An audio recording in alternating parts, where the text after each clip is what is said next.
Time now for sports on 104.7 The Cave. Here's Ned Reynolds.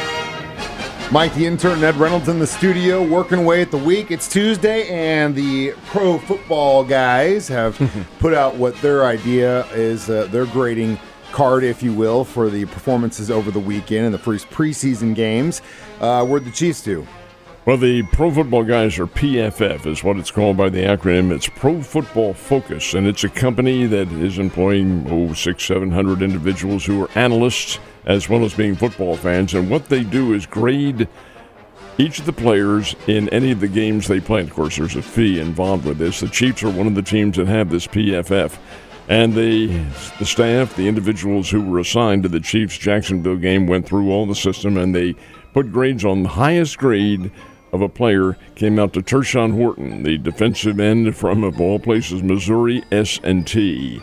Don't produce a whole lot of professional athletes at Rolla, but Tershawn Wharton is one of them. And as a defensive end, might remember he was injured some of last year. He played, according to the PFF folks, they got the highest grades as far as any Chiefs player concerned. Interesting to see what will happen with the Detroit Lions coming up this weekend.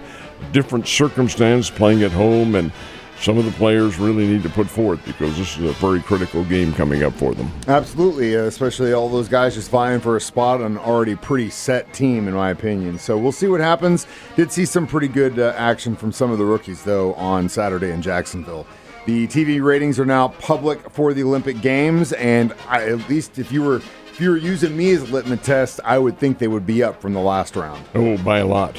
By 82% over awesome. The Tokyo Games of 2021. Of course, have to remember those Tokyo Games were postponed a year because of COVID. So that really, I think, limited the audience quite a bit. But nonetheless, an average of 30,600,000 watched during the 17-day period. Now, that's an average per day. That doesn't necessarily mean one event or anything like that.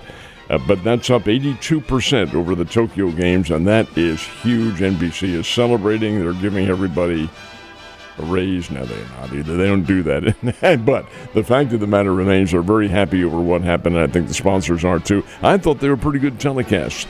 Now, I say an average of 30,600,000, that is right, per day over the period of 17 days. The biggest event as such, in my opinion, was the men's basketball, the gold medal game, USA versus France, which had an average of almost 20 million viewers. That's for one event, and that's pretty doggone good, folks. But the average overall for the Olympics up by 82%.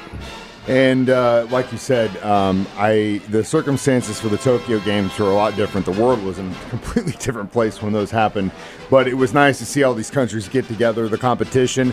Like I said, I was watching, archery in Sunday mornings going, this is amazing. And when other times they're going to watch that? The reason why is this. The games were in this hemisphere, France. Yeah. It's, just, 8 hours, 7 hours. So many of those events could be seen live. They couldn't have been in Tokyo because they would have been in the middle of the night. Now, they did feature them live, but who got up at that hour to watch? Anyway, in France, you could watch them, and then you could watch the delay afterwards by several hours that NBC put on. So there are a number of geographic factors involved, logistical fractions, I should say. And when you put them all together, that's one of the reasons the ratings were high. Now, when they have the Summer Games in Los Angeles in 2028, they'll probably be bonkers as well, depending on what the athletic situation is. I think that's going to be my last question for right now is, where are you going to be staying in Los Angeles 4 years from now? Party with everybody else. Not hardly. And the Cardinals had a chance to gain some ground last night. How'd they do? Didn't do it. And Sonny Gray on the hill, he had a 1-0 lead and ran into a guy named Spencer Steer, who played his college baseball at Oregon, one of the national powers. And all he did was drive. The final score was 6-1. Steer drove home 5 of the Cincinnati 6 runs with a couple of home runs. He was on fire last night. Now, actually, Sonny Gray didn't pitch badly, but he couldn't get this guy out. He also they had other key factors on that Cincinnati team, including the pitching, which kind of shut down the Cardinals' very sporadic attack.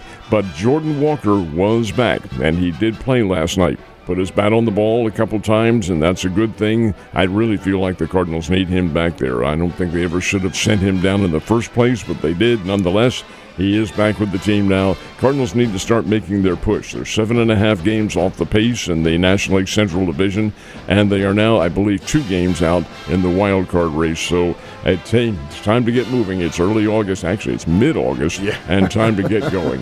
Yeah, it's time to get going. That is for sure. The Royals also have a chance to gain some ground and get over the Twins, who they're tied with in their division. Last night is not the night to start that off. No, especially after the second inning when the Minnesota Twins scored 6 runs off Brady Singer, and that's not going to work. Minnesota wins the game 8-3, 6 runs in the second, and Willie Castro had 3 RBIs, and they all came on one swing of the bat, 3-run homer in the second inning. And that is costly because, and incidentally, there's an anomaly here that doesn't involve that game, but the Royals lose a little bit of ground to the Twins and lose some ground to the Guardians, who beat the Chicago Cubs last night 9-8. So, hey, this is not the time to be slipping, and the Royals are now 5 games out of first, still catchable. Anything can happen, but you need to start winning right now. The one anomaly, one of the best teams in baseball, the New York Yankees, is playing not one of, but the worst team in baseball, the Chicago White Sox. Final score is 12-2. Boy, the Yankees really put it to them, right? No, the White Sox won it 12-2. What is this? How does that work? But, hey, that's the strange item in baseball. It is, and that is why baseball is baseball. Now let's switch our focus to college football. We're getting really close to the start of that. And according to the AP, the preseason poll has been released. Your thoughts on where they put everyone? And the AP is considered to be the most credible of all the polls. They've been around for, 100 years now, rating the teams. And the number 1 team, according to the Associated Press, not a surprise, is Georgia. The Georgia Bulldogs are 1. Ohio State is a very close second. Keep in mind now, there are 12 teams in the playoffs. The playoffs start this year. The newly revised playoffs start this year, and there will be 12 teams. We're going to list 5 of them today. Ohio State second, Oregon is third, Texas fourth, and Alabama, even though it's a new coach, new team, new philosophy, and so forth, they are rated 5. How about the Missouri Tigers? They are number 11 in the Associated Press poll. Number 11.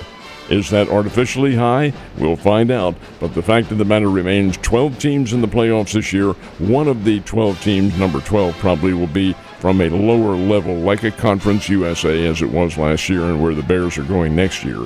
But we'll see how it all works out. It'll be a very interesting postseason.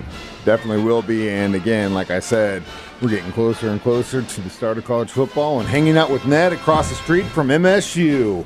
You have a great day. I'll see you tomorrow.